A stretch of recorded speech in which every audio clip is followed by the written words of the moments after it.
Hi, students, let's get started with the subject Exploring Society India and Beyond, Chapter 3. The Rise of the Marathas. Among the merchants, the hat-wearers like the Portuguese, the English, the Dutch, the French and the Danes also conduct trade. But they are not like other merchants. They are fully intent on entering this land, increasing their territory and propagating their religion. They are obstinate people, and navy and gunpowder are their chief weapons. Their traffic should be controlled, and they shouldn't be allowed to build strong buildings. Ramchandrapant Amatya, Naipatra, 1715. The big questions: 1. Who were the Marathas?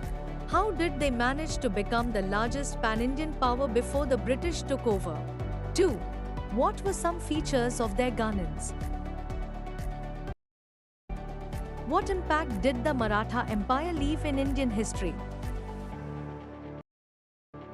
3.1. Raigad Fort, Maharashtra, with the grand entrance to the palace where Chhatrapati Shivaji Maharaj was crowned in 1674, marking the formal beginning of the Maratha Empire. Who are the Marathas? The Marathas are a group of people native to the Deccan Plateau, more specifically present-day Maharashtra. They are identified with the language they speak, Marathi, which has had a rich and continuous literary history since the 12th century. In this chapter, we will see them rise as a powerful political entity that will alter the course of India's history. During the 13th century, most of Maharashtra was ruled by the Yadav dynasty with Devgiri, present-day Daulatabad, as its capital.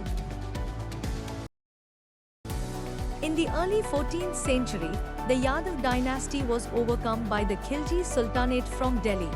Amidst such political changes, the cultural traditions continued, particularly those related to bhakti, devotion to the divine or a particular deity.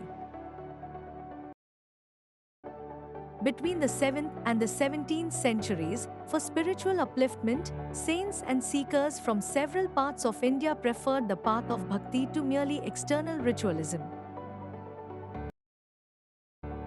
These saints, coming from diverse sections of society, composed devotional songs and poetry in the languages of the masses, which allowed their messages to travel far and wide. In Maharashtra, many saints like Jnaneshwar, Namdev, Tukaram, Ramdas, etc., gained popularity at this time. They helped translate important texts like the Upanishads and the Bhagavad Gita with Macron into Marathi, making their philosophy accessible to the people. Some also focused on social organization and political awareness, similar to the Sikh gurus. As a result, the society acquired a solid cultural foundation, which later helped the Marathas to organize themselves into a political power. By the 17th century, some Maratha chiefs made early attempts at establishing sovereignty, but they proved unsuccessful until Shivaji rose to power and brought the Marathas together. But who was Shivaji? 3.3. Sant Ramdas. 3.4. Postal stamp showing Sant Tukaram. Foundation of Maratha power and the rise of Shivaji. In 1630, Shivaji was born in the Bhosle clan to Shahji and Jijabai. At the time, Shahji served the Deccan Sultanates and was often away from his family. Meanwhile, in his Jayavit Macronjiar at Pune, Shivaji grew up under the watchful eyes of Jijabai and some trusted officials, receiving values and a good education. At this time, the Pune region was deeply affected by constant infighting between the Deccan sultans whom the Marathas served, which caused much hardship for the common people. When he he was just 16, Shivaji launched military campaigns, first consolidating his hold over the Pune region by capturing neglected and unoccupied forts and strengthening their defenses. His vision of a sovereign kingdom or Swarja grew over the years, extending to political, economic and cultural aspects, which we will explore in this chapter. 3.5. A painting of Shivaji made in the 1680s, British Museum.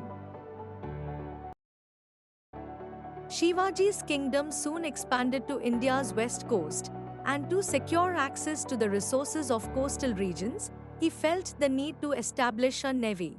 This was a truly revolutionary step at the time.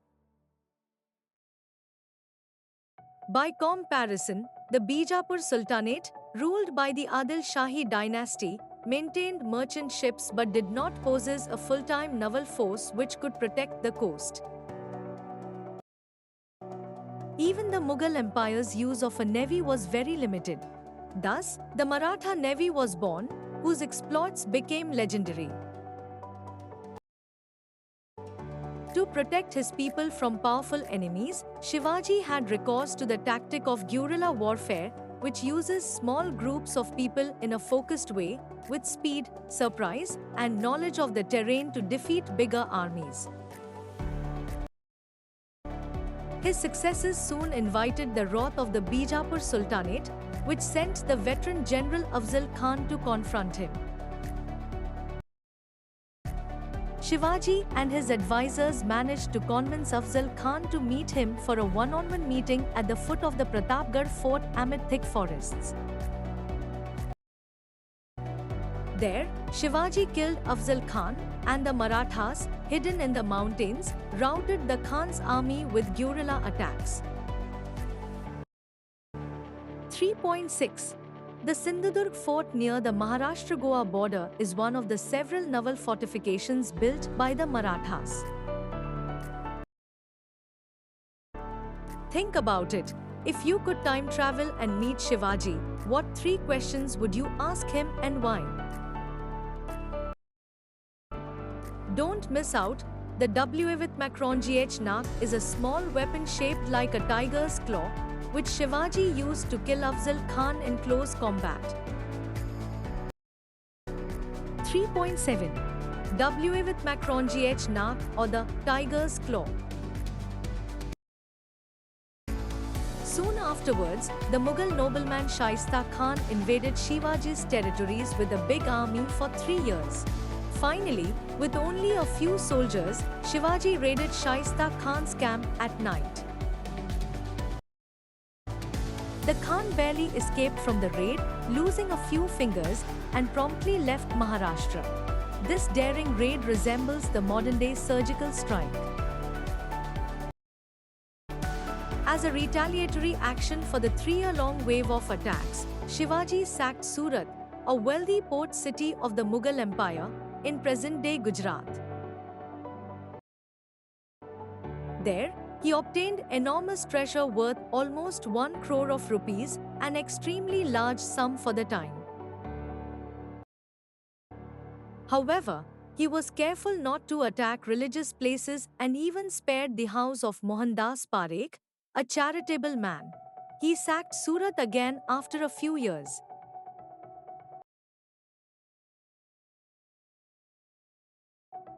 These events became so famous that they appeared in the London Gazette, an English newspaper of the time, which conveyed how Shivaji wrote to all European diplomatic agents in Surat, demanding immediate presence of money, failing which he would return and ruin that city. The sacking of Surat was a great insult to the might and prestige of the Mughal Empire. Therefore, Aurangzeb sent Jai Singh, a distinguished Rajput general, to defeat Shivaji. Against him, Shivaji had to concede defeat at Purandar Fort, near Pune, and enter into a treaty. He had to give up a sizable part of his kingdom, and his son Sambhaji had to enter Mughal service. Shivaji was persuaded by Jai Singh to visit the Mughal court at Agra, where he was made to stand before Aurangzeb and a Mughal general whom he had defeated earlier. Incensed at this insult, Shivaji stormed out of the court, following which Aurangzeb put him under house arrest. To escape this, Shivaji devised a strategy. He started distributing gifts to holy men and Mughal generals. The gifts often contained fruits and sweets packed in big baskets. The guards initially checked them, but soon stopped doing so. Expecting this, Shivaji and his son Sambhaji hid themselves in the baskets and made their escape. Aurangzeb could never capture Shivaji again. A few years later, in 1674, Shivaji was coronated with full Vedic rites at the strong mountain fortress of Raigad. His formal title after the coronation was Shri Raja Shiva Chhatrapati, and like some past rulers, he started his own era, the Rajyabheka Shaka.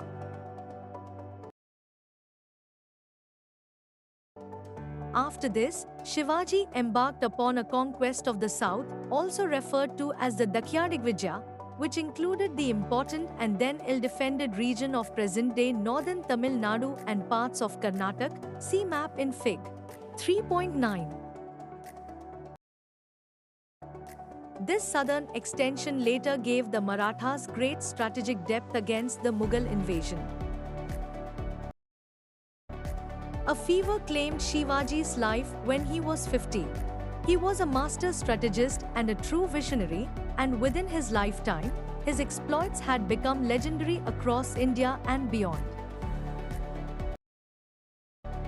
The Europeans compared him with ancient generals like Alexander, and the Bundela prince Chhatrasal was so inspired by Shivaji's struggle against the Mughals that he managed to create an independent kingdom of Bundelkhand, divided between present-day Uttar Pradesh and Madhya Pradesh. The famous Hindi poet Bhushan specifically came to Maharashtra to meet Shivaji and composed poems in his praise, some of which remain famous to this day. 3.8. A court scene with Shivaji on his throne receiving visitors, panel in Chhatrapati Shivaji Maharaj Park, Mumbai. Don't miss out. While in the south, Shivaji forbade the Dutch from trading slaves. At the time, most Europeans were capturing and selling Indians as slaves and encountered no opposition from Indian powers until Shivaji intervened. His stance on this abuse showed his deep concern for his subjects. The Marathas after Shivaji had two sons, Sambhaji and Rajaram. After Shivaji's death, Sambhaji became the Chhatrapati. The Marathas were then the only obstacle to total Mughal control of the Deccan. Aurangzeb invaded the Deccan and conquered the Bijapur, or Adil Shahi, and Golconda, or Kuthab Shahi, sultanates. He then captured Sambhaji and, after torturing him brutally, executed him. After this, he captured Raigad, the Maratha capital. After Sambhaji, Rajaram became the Chhatrapati and fled to Gingi, in present-day Tamil Nadu. The Mughal-Maratha conflict thus spread to South India. The Marathas staunchly defended their fortresses and often had the upper hand over the Mughals in battles and skirmishes. Aurangzeb was thus unable to leave the Deccan and died without having succeeded in subduing the Marathas, who emerged as a strong contender to the Mughals. No longer on the defensive, the Marathas led by Tarabai, Rajaram's queen, made large-scale inroads into Mughal territories, eventually conquering large parts of India. During this rapid expansion, the Marathas themselves underwent a structural transformation. The centralized state from Shivaji's time gave way to a more decentralized structure, still nominally centered around the Chhatrapati, but with the chiefs wielding more power. In particular, the Peshwa, a Persian term for prime minister, wielded great influence even over the Chhatrapati himself. In particular, Peshwa Bajirao I and his son Nana Sahib Peshwa were instrumental in the pan-Indian expansion of the Marathas. The Marathas brought large parts of India, Fig. 3.11, under their control and generally ruled them well. But with the regional chiefs acquiring more power and autonomy, this also resulted in occasional indiscipline and abuse, in stark contrast with Shivaji's values. For instance, the Marathas' 10-year campaign in Bengal inflicted much cruelty and devastation on the common people. 3.10 Chhatrapati Shahu Maharaj, Sambhaji's son, seated right and sporting a falcon, in council with Nana Sahib Peshwa. In their northward expansion, the Marathas briefly controlled the areas of Lahore, Attock and even Peshawar, in modern-day Pakistan. They fought with the Afghans, and despite suffering a disastrous defeat at Panipat in 1761, they quickly recovered during the time of Peshwa Madhavrao I. Under the leadership of Mahatji Shinde, also known as Mahatji Scindia, they went on to recapture Delhi in 1771, which remained under their control till the British captured it 3 decades later. In the latter half of the 18th century, the chief rivals of the British in India were the Marathas. 3 Anglo-Maratha wars, as they are called, were fought between 1775 and 1818. Owing to the Marathas' increased internal disunity and the superior organizational and technological abilities of the British, they succeeded in ending the Maratha power. In effect, the British took India from the Marathas more than from the Mughals or any other power. 3.11 The extent of the Maratha Empire in 1759. Don't miss out. Did you know that Nana Fadnavis, a powerful official under the Peshwas, is credited with organizing the first pan-Indian anti-British alliance? He even united with old adversaries like Hyder Ali of Mysore and the Nizam of Hyderabad in this endeavor. 3.12 A mural of a British officer surrendering before Nana Fadnavis and Mahatji Shinde after the First Anglo-Maratha War. Maratha administration, civilian administration. Shivaji instituted a relatively centralized administration for his kingdom. He abolished the hereditary posts, generally practiced under the sultans or the Mughals, and land assignments, and paid a salary to every government official out of the state treasury. Many officials were periodically transferred as well, ensuring that they would not have enough power to dictate terms to the king. Shivaji also gave pensions to widows of soldiers who died in battles, even offering military posts to their sons, thus demonstrating his care for the soldiers and their families. Shivaji also had Anaha Pradhana Manala, or Council of 8 Ministers, Fig. 3.14, to assist him with administration. Chhatrapat the Sovereign King, 1. Pradhana Prime Minister, to Sachiv Land Revenue Minister. Avith Macron Vyavith Macron DHSH Chief Justice, 4. Panitro Head of Religious Affairs. Senpat Commander-in-Chief, 6. Sumant Minister for Senpat Foreign Affairs, 7. Mantra Intelligence Minister, Tya, Finance Minister. the Marathas often levied taxes called Chauth, 25%, and Sardeshmukhi, an additional 10% to Chauth, from provinces that were not directly under them, including places in the Deccan and North India. In return, the Marathas protected those provinces and did not intervene in their internal administration. The Mughals also approved of this arrangement through various treaties, and over time, some of these provinces became a part of the Maratha Empire. 3.13 Shivaji minted gold and copper coins in his own name, signifying his sovereignty. The use of the Devanagari script was also an assertion of his cultural identity.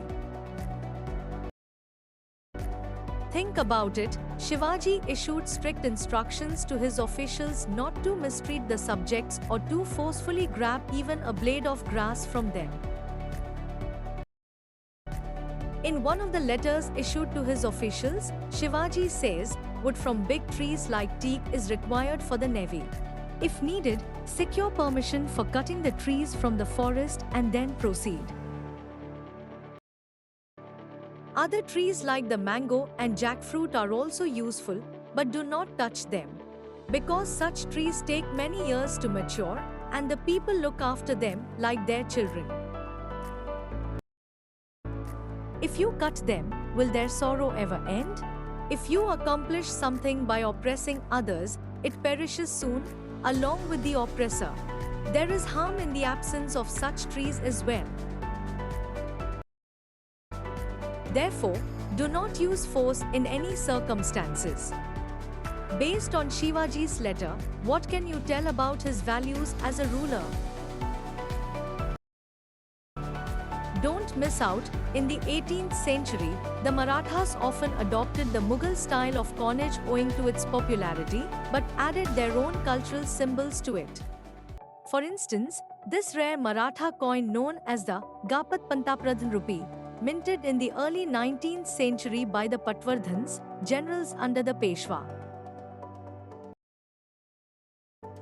Features inscriptions in two scripts, Devanagari and Persian. One side is an invocation to Gapti, Gaiha, while the other declares loyalty to the Peshwa, often referred to as Pantapradhan in Marathi. Military administration. The Maratha armed forces were divided into three parts: infantry, cavalry and navy. The cavalry was made up of two types of soldiers, the Beavid Macronargiaris, whose horses and equipment were paid for by the state, and the Shielders, whose horses and equipment were paid for by the soldiers themselves. In the 18th century, the Marathas also noticed the superiority of European-style disciplined troops and artillery, and they tried to raise and recruit such troops. In particular, Mahatji Shinde had a large European-style army. Swords and lances were the preferred weapons of the Marathas, Fig. 3.16. However, they also used guns in sizable numbers. Rockets were used in military campaigns from the days of Shivaji himself, and by 1770, metal-tube rockets were also being used. As we saw earlier, forts were initially the mainstay of Maratha power. Shivaji controlled and built a considerable number of forts, as they were essential to strategically control important routes and shelter the army when engaging in guerrilla warfare. Ramchandra Pant Amatya, the finance minister of Shivaji, in his work Gnayapatra, the Royal Edict, explains 3.16. Some of the weapons used by the Marathas. Forts are the core of the state. In their absence, the land gets devastated in the face of an invasion. Therefore, all the former kings secured the country by building forts. This kingdom, Maratha Kingdom, was created by the late great master, Shivaji, from forts alone, a great enemy like Aurangzeb invaded this kingdom. Conquered great empires like Bijapur and Bhagnagar, but it was due to forts that the Maratha state survived despite decades of onslaught. Maritime supremacy. As we saw, Shivaji created a navy to secure the west coast. In the 18th century, Kanhoji anger guided the Marathas to victory in many naval battles thanks to a clever use of geography and battle tactics, despite the Maratha ships not being as technologically advanced as the European ones. At the time, the main strength of Europeans in India was their navies. They forced Indians to purchase their naval trade passes, cartas in Portuguese, at a price. Any ship without a pass was confiscated. The Marathas challenged this practice and started demanding passes from the Europeans themselves, who showed their frustration by labeling Kanhoji anger a pirate. 3.17 Maratha ships attacking English ships. Don't miss out. In 1665, 4 ships from Shivaji's fleet reached Muscat, the capital of Oman. The ruler there captured them and arrested the men on board. He also prepared a few ships to attack Shivaji's coastal possessions. But, on hearing that Shivaji's navy contained more than 100 ships, he retreated inside the harbour with his ships. Judicial system. The Marathas had an efficient judicial system, remarkable for its moderation in using capital punishment, the death penalty. The Panchayat, not to be confused with the current-day Panchayat, a governmental body, was a local gathering of officials and prominent men, and the main body that delivered justice. An appeal could be made to a Maratha chief in case of an unsatisfactory verdict. Additionally, in various prominent towns such as Pune, Indore, etc., the Koti WL or the police was also deployed to ensure law and order within the city. Trade networks. Shivaji encouraged trade and actively participated in maritime foreign trade himself. He and his officials had their own ships, which they regularly sent to ports as far away as Mocha in Yemen, Muscat in Oman, and Malacca in Malaysia. Some of these ships carried cargo like gold, textiles, etc. Roads were constructed and maintained. In places such as Odisha in the 18th century, a network of ferries was maintained for riverine transport. Bridges were built over rivers and small streams. Cultural revival. The Marathas contributed substantially to India's cultural developments. Shivaji's vision of Swarja is evident in his seal, which carried a Sanskrit inscription, a notable departure from the prevalent Persian seals. This seal, i.e., authority of Shivaji, the son of Shahji, waxing like the new moon, revered by the world, reigns for the welfare of the people. Shivaji also commissioned a treatise called Rajya Vyavaharakoha with the aim of promoting the Marathi language. It provided Sanskrit equivalents for the prevalent Persian words used in diplomatic exchanges, as a result of which, the percentage of foreign loan words in Maratha diplomacy decreased considerably. Shivaji was a devout Hindu who respected other religions while upholding his own. His saffron-colored flag was adopted by all Marathas. He rebuilt desecrated temples, promoted Sanskrit and Marathi literature, religious institutions, and traditional arts. But perhaps he contributed most to the revival of ancient Indian culture and values by giving people a demonstration that mighty kingdoms and empires could be defeated and the Marathas could maintain, expand and administer an empire of their own. The mighty Maratha women, Tarabai was a fearless Maratha warrior queen who ruled in the early 18th century after the death of her husband Rajaram. Realizing that with the presence of Aurangzeb and the Mughal army in the Deccan, North India was unprotected, she organized large Maratha armies and sent them to invade Mughal territories in the north. In that sense, she was the architect of the northward Maratha expansion.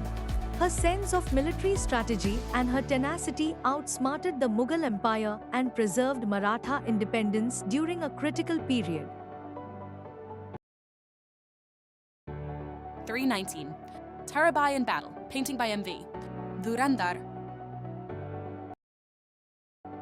Ahilyabai Holkar was a scion of the Holkar dynasty, one of the chief families instrumental for the Maratha expansion in North India. During the 18th century, this dynasty ruled a kingdom of considerable extent in central India, around present-day Indore. Even after losing her husband and son, she bravely governed the state for 30 years, administering it wisely while caring for the common people. Ahilyabai was a devout person who built and restored hundreds of temples, ghats, wells, and roads throughout India, from Kedarnath in the north to Rameswaram in the south. Most famously, she rebuilt the Kashi Vishwanath temple in Varanasi that had been destroyed by Aurangzeb and the Somnath temple in Gujarat that had been destroyed by Mahmud of Ghazni. Ahilyabai Holkar is also credited with promoting the Maheshwar weaving industry in Madhya Pradesh, revitalizing traditional handloom crafts that continue to thrive today. 3.20. A postage stamp commemorating Ahilyabai Holkar. Shivaji's example continued to inspire his successors. For instance, the Bhonsles of Nagpur emerged as the enthusiastic supporters of local culture and tradition. And the worship of the deity Jagannath at Puri, in Odisha, which was often interrupted during the Mughal rule, was revived with the support of the Marathas. But perhaps the most impressive contribution came from a few remarkable Maratha women. Let us hear about two of them. See facing page. 3.21. A sample of Chhatrapati Shahu Maharaj's handwriting in the Mo script. Don't miss out, the Mo script, a cursive form of Devanagari, was the main script used by Marathas for their correspondence. In focus, Tanjavur let us turn southward to witness another example of cultural contribution. Ekoji, the half-brother of Shivaji, conquered the Tanjavur region, in present-day Tamil Nadu, in the late 17th century, marking the beginning of Maratha rule in the area. The Tanjavur Marathas especially helped create a syncretic culture that was rich and full of innovation. They were great patrons of the arts, and many of the rulers themselves were poets and dramatists. 3.22. A traditional Tanjavur-style painting, featuring delicate gold foil work that lends it a rich, radiant appearance. This style flourished under the patronage of the Marathas. Of all the Tanjavur Maratha rulers, the contributions of Sarfoji II are the most notable. He was well versed in many Indian and European languages and wrote a Marathi play named Devendra Kurvanji, where he describes world geography in detail as was known at the time. Sarfoji patronized many talented musicians, and it was during his time that modern Carnatic music took shape, as did the early stages of the famous classical dance form of Bharatanatyam. Sarfoji was quite interested in medicine and established the Dhanvantari Mahal, a center of medicine that offered free treatment of diseases using both Indian and Western medicine. He also started a printing press, the first such example in India by a native ruler. He got the history of the Bhosle family inscribed on the walls of the Brihadishwara temple at Tanjavur, which is one of the largest single inscriptions in India, a record for posterity. The cultural environment of Tanjavur was multilingual, with a mix of many influences. The local Tamil culture, the Telugu culture of the former rulers, and the current rulers' Marathi culture interacted with each other freely. 3.23 Marathi inscription on a wall of the Brihadishwara temple wall recording the history of the Bhosle family. Before we move on, 1. Chhatrapati Shivaji Maharaj founded the Maratha kingdom in the 17th century. Its decades-long resistance to Mughal power and the experience gained from this helped in its pan-Indian expansion in the 18th century. The British captured India effectively from the Marathas more than from any other Indian power. Forts were the core of Maratha state. The Marathas controlled hundreds of forts, thus strategically strengthening their control over the region. Their formidable navy resisted European naval supremacy for quite some time despite lack of access to the latest technology of the time. The Marathas inspired a new cultural confidence amongst Indians in various regions, thus contributing to the cultural revival and innovation. Thanks for watching.